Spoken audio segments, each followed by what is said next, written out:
حكايتنا بتبدأ في مدينة اسمها مابيل، مدينة جميلة وهادية وكل سكانها عاملين سبسكرايب في القناة والدور عليك انت في تاني. وهنا بنشوف ستيف بيسأل صاحبه دون هو ده نيزك؟ دون بيقول له اه تقريبا نيزك، بس غريب ان ما سمعتش الصوت. اصطدام حصل، بيقول له انا كمان ما سمعتش الصوت. وبيبدأ الكل يتعامل عادي كأن مفيش حاجة حصلت. وبنشوف الراجل ده بيشغل النور لكن الكهرباء بتكون قطعة، والست دي بتكون بتحاول تتكلم في التليفون لكن مفيش حرارة، بيكون مفيش بنزين. بيقول له انه ملا التانك من شوية. ستيف بيتريق وبيقول كده بقى لازم نراجع جيراننا ونشوف مين فيهم اللي كائن فضائي. وبنشوف واحد اسمه لاس بيحاول يشغل عربيته لكن بتفضل عطلانة. وهنا بيكون لاس واقف ومصدوم. وهنا بنشوف حاجة غريبة، ان الشك بيدخل عقل كل سكان المدينة. ودون بيقول انه ما جاش يشوف الحاجة اللي كانت طايرة فوق السما وانه اصلا ما كانش مهتم. تشارلي بيقول انه شخص غريب هو وعيلته، وبيبدأوا يشكوا فيه انه كائن فضائي وبيطلعوا يجروا عليه وكأنهم هيضربوه. بس ستيف بيقول لهم استنوا وبيخليهم يمشوا عادي. وبيهجموا عليه فجأة بالأسئلة وان ازاي العربية اشتغلت في الوقت اللي كل حاجة فيه بايظة. لاس بيقف قدام بيته وبيقول انا عارف انها حاجة غريبة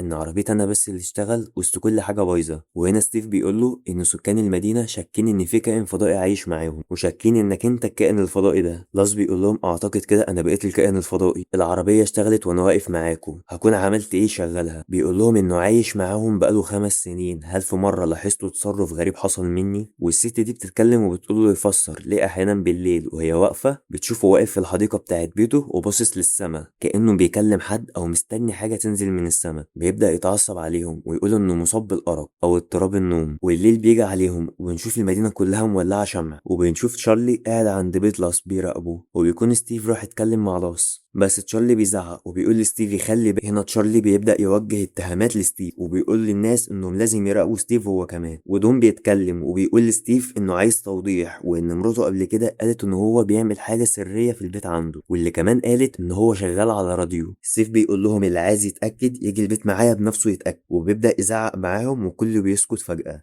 وجايب بندقية وستيف بياخده وبيقول له السلاح هيعمل ايه لو طلع كائن فضائي. تشارلي بيزعق وبياخد السلاح من ستيف وبيضرب الكائن الفضائي وبيجروا عشان يشوفوه. وهنا الصدمة وبيكون تشارلي قتل بيتي، الراجل اللي راح يشوف الشارع القريب منهم في كهرباء ولا لا. تشارلي بيحاول يبرر انه كان فاكره فضائي وكلهم بيبقوا غضبانين من تشارلي، لكن الحقيقة كلهم شاركوا في قتل بيتي، مش تشارلي بس اللي قتله، لانهم بدأوا يخونوا بعض ودي كانت البداية. بنلاحظ بيت تشارلي نور لوحده والكل بيتفاجئ. وهنا لاس بيقول لتشارلي انت ليه كنت سريع في القتل وسريع في اتهام الناس، وانك اكيد قتلت بيتي عشان اكيد كان معاه معلومات هتكشفك. تومي هو الكائن الفضائي والكل بيبقى مصدوم وبيقولوا انه فعلا تومي هو الكائن الفضائي. ازاي عارف كل حاجه هتحصل من قبل ما تحصل؟ لكن ثانيه واحده، مفيش حاجه من اللي تومي قالها حصلت او اتحققت اصلا، وحتى بالعكس تومي قال ان محدش يقدر يخرج من المدينة، وفي نفس الوقت بيتي خرج ورجع تاني. وبنفهم من كده ان الشك ممكن يوصلك لمرحلة تصدق وتقتنع بحاجات ما حصلتش نهائي. وتومي بيطلع يجري وبيجروا وراه وبيت واحد من بقوا يضربوا ويقتلوا في بعض. ومدينة مابيل بتتحول لمدينة دموية مليانة بالجثث. وبينتقل المشهد بينا بين اتنين، واحد بيقول للتاني قلت لك اقطع الكهرباء والراديو واي اجهزة كهربائية هتلاقيهم بدأوا يقتلوا في بعض. وبنعرف ان دي كانت خطة وان دول هما الكائنات الفضائية. وهنا المفروض نفهم حاجة، ان عدوك